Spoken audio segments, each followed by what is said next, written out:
Looks like we're recording.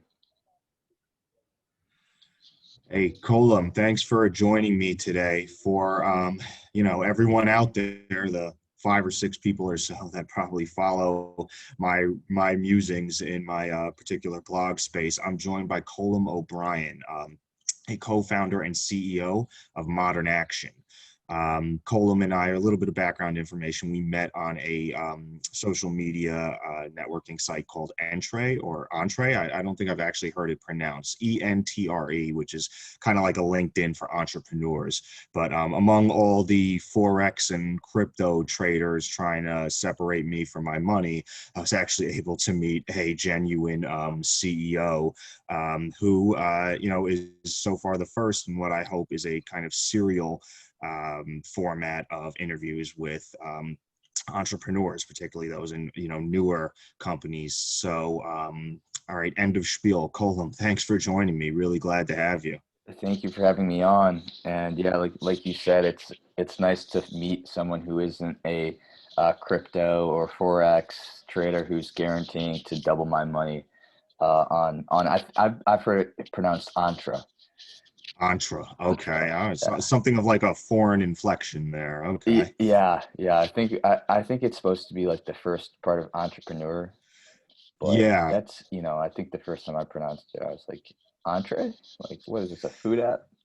Yeah, no, I figured it was that's what they were going for, but I was like, on its own, how exactly do you pronounce it? But that makes a Yeah. lot of sense. So thank you for solving that mystery for me. I appreciate it. Um, so if it's all right with you, I'd like to just kind of jump right in. Perfect. As I mentioned, your company is called Modern Action, and I did a little bit of homework on you guys, not too much because I wanted to give you the chance to explain things. But on your LinkedIn page, there's a very succinct summary that says, Modern Action is making effective activism available for everyone. So I'd like to start, with you telling me maybe a little bit more about that, what that means, and how you do that.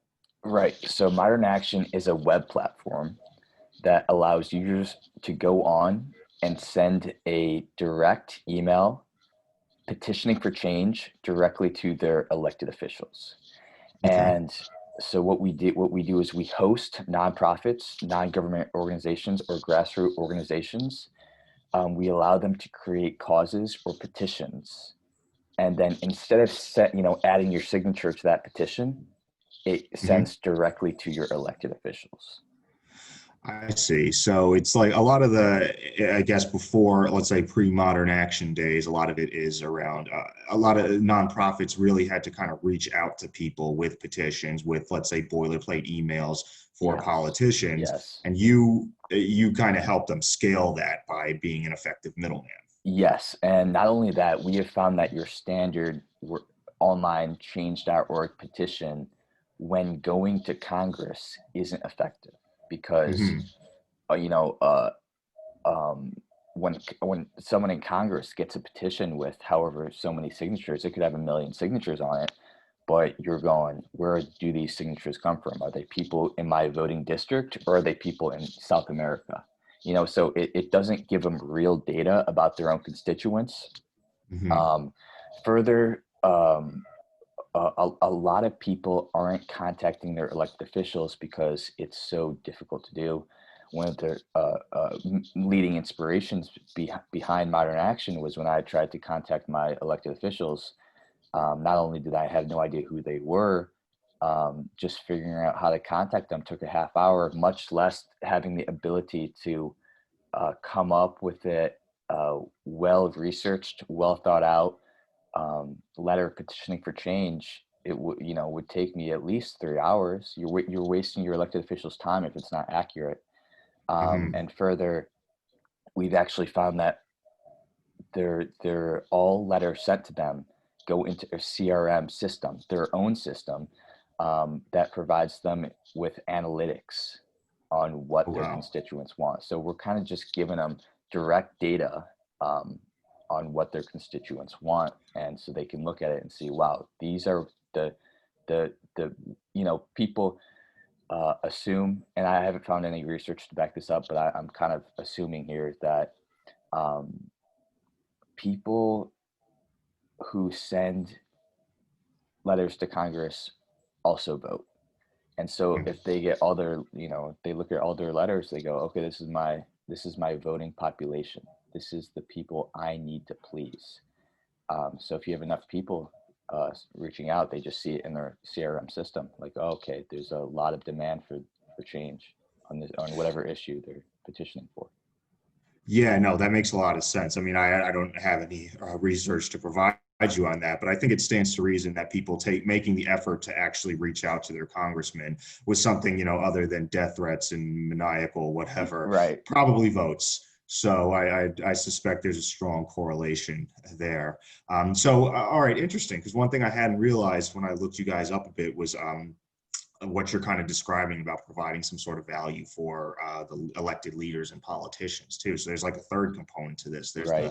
the constituents that want to actually an easier, more effective way of getting their voice heard by their elected constituents. There's the nonprofits that want to, with their grassroots efforts that want to organize people to advance causes in the halls of Congress, so to speak. And then, of course, the third part is the elected officials themselves that need to know what their voter base, what constituents expect from them. That's correct. Yes. Gotcha. Okay, great. An interesting thing here too. Another reason I'm glad I have you that I didn't mention is a lot of people think of entrepreneurship in business as like, IPOs, unicorn startups, big profits, and tons of money, and don't think nonprofit organizations, but it's every bit as entrepreneurial. It's all a lot of the same challenges, and you're solving problems, which is what entrepreneurship is all about. And you being here talking about this, I think, helps kind of drive that point home, maybe for people who don't understand. So I'm kind of curious though, in your particular journey, since it's so common to think of entrepreneurship as IPOs, big bucks, all that stuff, what drove you towards the kind of nonprofit, I guess social, I don't want to say justice, but social activism direction? So it was purely, I don't see myself as some, super social entrepreneur, but it Sure. was purely just, I had this idea, and, um, and I just saw the value it was providing. And it was just off that. I just became super passionate about what we were bringing to the table. And the only reason, of course, I've got nothing against making money. Nothing against, obviously I need to make money to keep this thing going. Yeah. But the one reason we're not a for-profit company is because it makes sense for us. We didn't want to charge nonprofit organizations, and we're doing our best to keep it that way. And of course, we can't charge people to actually send our causes or send petitions, if you will. That's and the other thing was Change.org was actually a for-profit organization.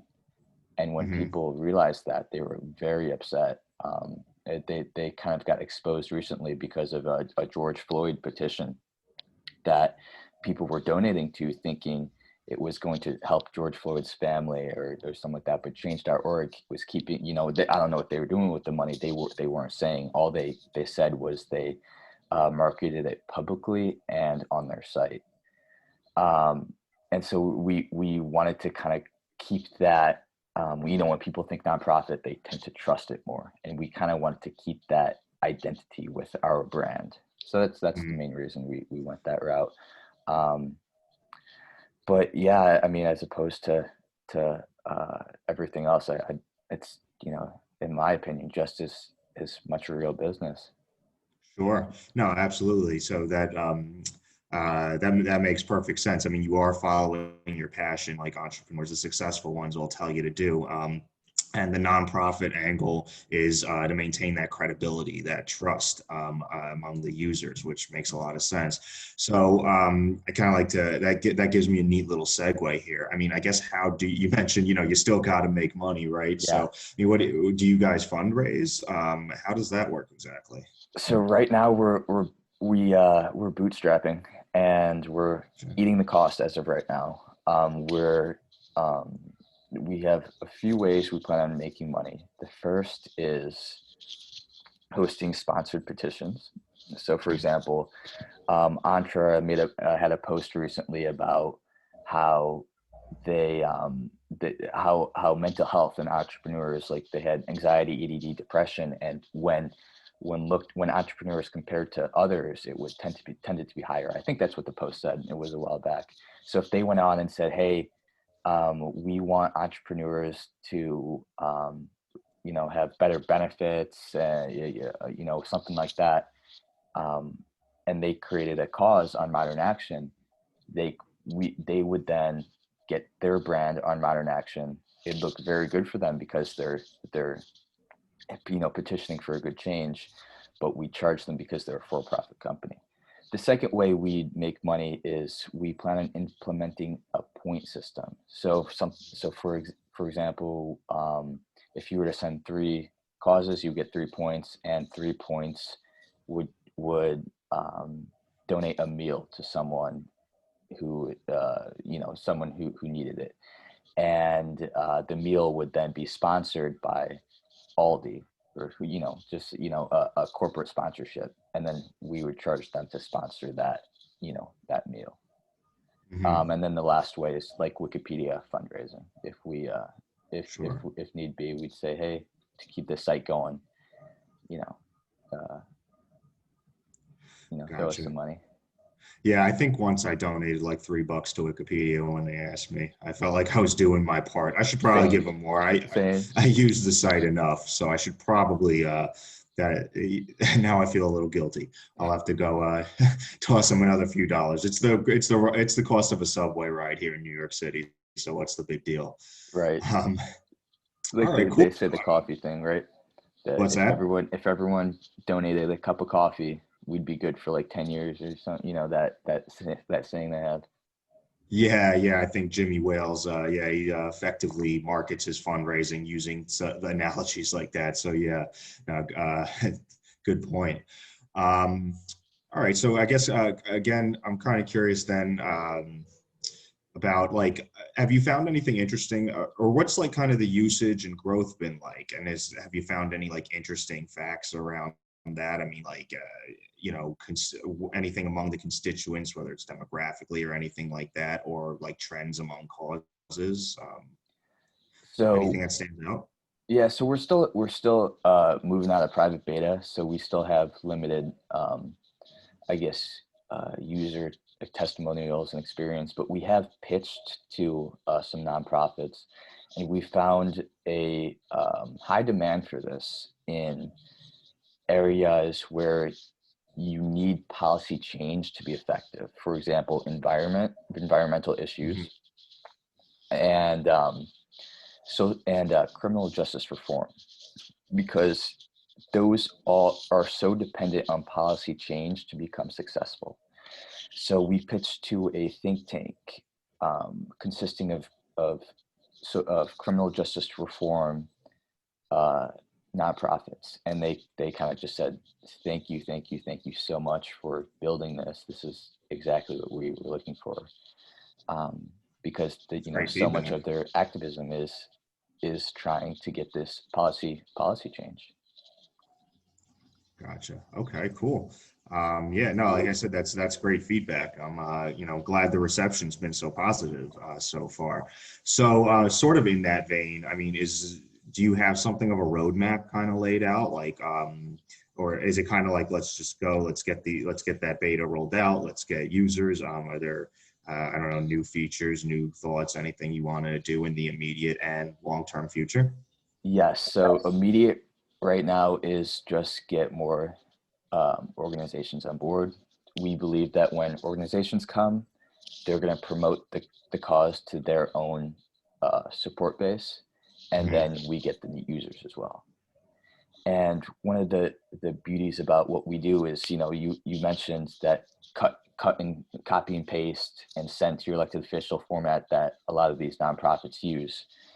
We see our site as kind of as this unified base uh, um, for change, where people can come on with one organization and then discover another one. So, Mhm. it's kind of this, you're getting discovered to your target market, if you will, because everyone's coming on because they want to see social change. And so Right. if you're a criminal justice organization that you're a part of, if you go on to send a petition and now you discover, a environmental one, it's it's we believe that there's going to be a high conversion rate, and so we think that there's going to be less one-time users and more Right. this um, developing a stronger user base. Right. Well, you are, I mean, invoking people's passions, right? I mean, social activism is something people can easily be passionate about. So, by exposing social activism more to the virality of the internet, you can drive some pretty positive change, I suspect. That's exactly, that was the exact idea behind it. During the George Floyd, all that, the whole movement, I looked at that and I said, what's super great is it seems like everybody's posting on social media, and for a period Yeah. it seemed like it was insensitive to post anything not related to social justice. Yeah. And of course soon things got chaotic with the defunding the police, Black Lives versus Blue Light, all that stuff. But I thought, how can we take all these people taking online action and funnel them into something that could actually lead to systemic change? And so that was kind of the idea. Yeah, you're really stepping in to fill a noticeable void there. I mean, the energy was certainly available, but it Right. lacked a real channel to result in that change. I mean, go beyond the protests and the social media posts into like, okay, actual, votes on Capitol Hill and things like that. So, or votes in the ballot box. Right. So, interesting. Okay, great. Um, and I guess I kind of want to step back or into kind of just a more general picture of entrepreneurship. So, well, it doesn't have to necessarily be that. It can still be particular to modern action as well. But I'm curious, what are some of the challenges you've noticed and experienced for you yourself, and for the company as well? So the biggest challenge, the hardest, kind of most um, doubtful moment I had, kind of that uh-oh moment, was Yeah. when I realized elected officials' emails aren't public domain. Mm. The only way to contact them is through submitting a form on their website. Uh-huh. So I'm not a very technical person, and of course we didn't have the money to get this developed. So here I am going, ultimately we had to figure out how to automate the process of sending an email from elected officials' websites from our own. And at that point I was like, okay, if there's something I'm not capable to do, it's this. Like, I don't know how I'm gonna do this. But my co-founder was super helpful. He was Mm. super encouraging, and we ended up finding an API that would help us with the service. And then and basically the next 3-4 weeks were just me and Stack Overflow going at it, and eventually we made it work. And that was on the flip side, the best moment of kind of overcoming that challenge. And then Gotcha. the other big challenge as of right now is just getting the word out there. Mm. And we think we have something that is a game changer, and we just have to market it the right way and get the right organizations involved. Yeah. No, I'm glad you said that because it's kind of what I was expecting you to say. Because one thing I've discovered in my own doing my own research on entrepreneurs and stuff is self-doubt when the unexpected hits can be a big. It seems like you kind of agree with that it can be a really big challenge. And it seems like, again, you've kind of highlighted the truth of another common thing I hear, which is that how important it is to have a co-founder to kind of help balance you out. And I guess, would you agree, like your co-founder is definitely a big part of dealing with these challenges and overcoming them? That it's having someone to share the excitement with is Hmm. is an absolute game changer. It's someone to Right. celebrate with, someone to kind of discuss, and go through those challenges with. It's super helpful. And it keeps you motivated, keeps you encouraged, and let alone you kind of split the workload. So Yeah. that's another huge benefit to having a co-founder that I didn't realize until I started, until I had a co-founder. Um, and yeah, in terms of the self-doubt, it was very motivating because I was like, okay, I got to get this. We already had a landing page up. We already were creating all this excitement around modern action. And I thought, Mhm. oh boy, I got to get this, like, I got to figure this out. Like, and it Yeah. was very motivating as well. Yeah, no, that's great. I mean, it sounds like, yeah, well, the co-founder is important because they subtract from the burden and the challenge, but help amplify the wins. And that's Yes. important. Another thing Yes. I've heard, again, I feel like a broken record saying that over and over again, but another thing is you got to count the wins. And so if your Yeah. co-founder can help them feel more impactful, that's definitely, a definite important part of success, right there, and an important reason to have a co-founder, one that balances you out. And so, and I guess that there's another important lesson in there too. You mentioned, using the self-doubt as motivation. That seems like, when you're plagued by that, you have to kind of just flip it around and, I guess, kind of embrace and love the challenge. Exactly. That's it. And it's so funny. Like, I guess we could have hired a dev, and got it done like that. But Yeah. the amount I've learned about code just Mhm. doing this is I'm so glad I did it, because now Yeah. I just, and not only that, my confidence of what I can do, with technology has just gone up incredible, a ton as well. So There's like you something said, very, oh, go I'm ahead. sorry. I was just going to say the challenge, it's all worth it. Yeah. No, to add to that, there's definitely something very self-rewarding. I mean, it's rewarding about being self-reliant, the way you have, be going from a non-technical background to, as you put it, learning about code and solving those problems yourself. Um, Speaking of which, I mean, so is it just the two of you guys right now? Have you hired anyone? We haven't hired anyone yet. It's just the two of us right now. Um, you know, we do plan on hiring eventually, but that won't come for at least another 6 months. Gotcha. Okay. I mean, yeah, I was hoping to dive into that a bit. If you have any thing else, I mean, do you have any plans? Do you know? I guess I don't know. Maybe if I was in your shoes, I'd be like, well, what do I actually do? So I guess, how have you kind of fleshed those plans out a bit? Um, so as of now, we're my big thing was actually developing the site and getting it going, as well as we uh, we're gonna get we're currently in, um, focusing more on marketing and growth at this point.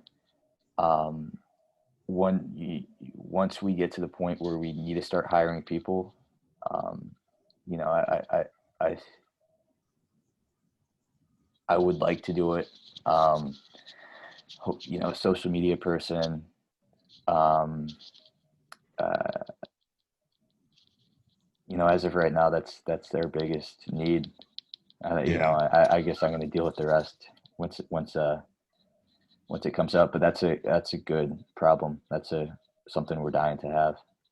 Yeah, absolutely. Once it gets to the point, there just aren't enough hours in the day for you to do everything you've been doing. Someone else needs to shoulder that workload. Then comes the Yeah, time.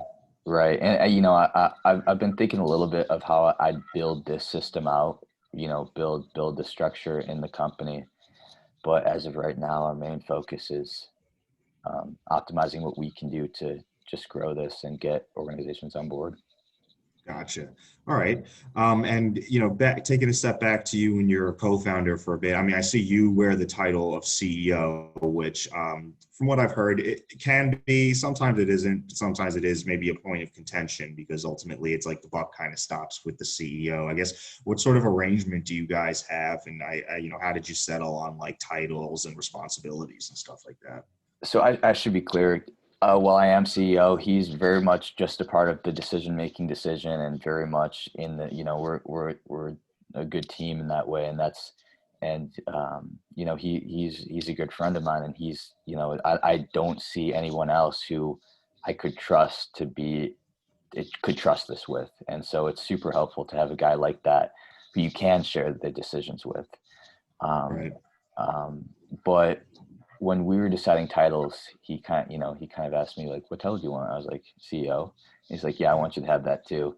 Cause it, you know, it was my, main idea, and, and just kind of getting the ball going. But, um, as of right now, our positions don't have too much concrete, um, I guess, guidelines. We stay in our own lane, and for the most part, what we're good at. A fantastic writer, and he's a fantastic, communicator, and he does a lot of that. And, while we do overlap, we tend to stay in our own lanes. But further down the line, when we start, you know, like hiring people, we'll define new roles, and what the CEO, and he's the COO, and what they do.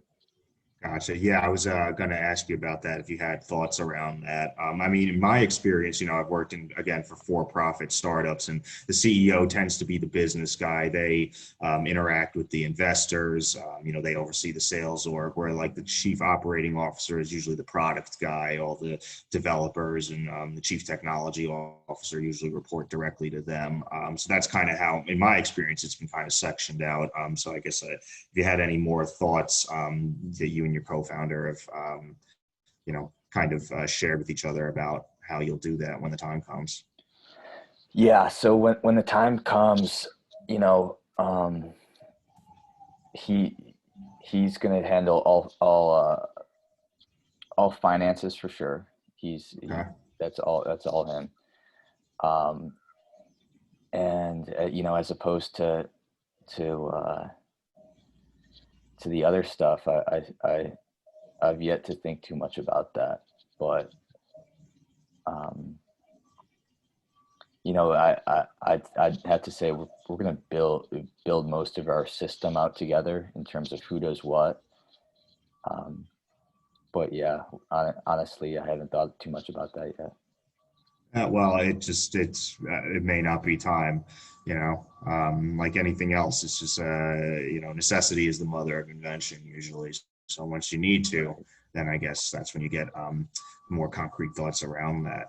And you and your co-founder, you guys meet in college? Is that where you know each other from? We did. Yeah, Okay. we've actually been roommates, No for the kidding. past 3 years. So it's kind of, it's, you know, it's kind of, it's like I said, the only guy I could do this with is this guy. You know, he's a super smart guy.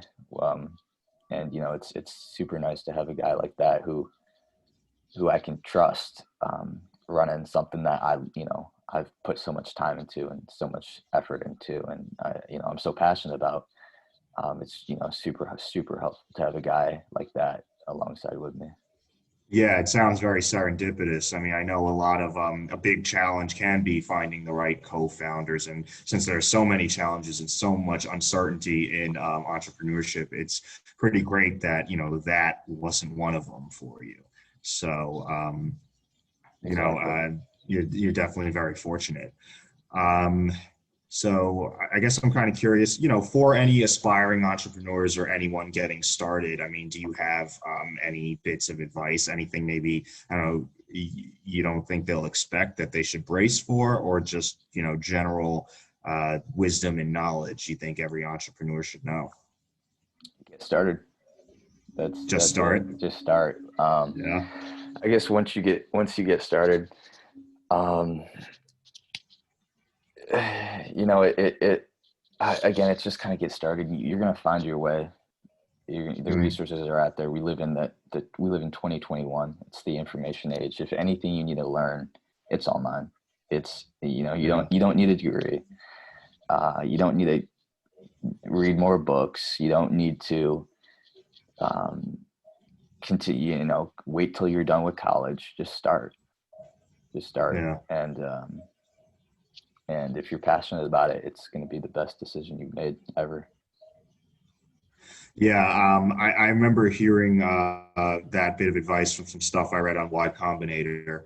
For those of you out there listening, they're a very well-known startup incubator, so their advice is definitely worth listening to. And they said something very similar. Just get started, just build something, and figure it out as you go. I'm boiling it down a bit, but that's more or less what they said. And I think it's the reason why that needs to be said. It's not so obvious is maybe because we tend to get in our own way. Again, that self-doubt that plagues every entrepreneur is like a voice in the back of our head saying, "Don't do it. It's too risky," or "You need this, this, and this," which are really just kind of excuses not to get started. So I think that's a very important point you bring up.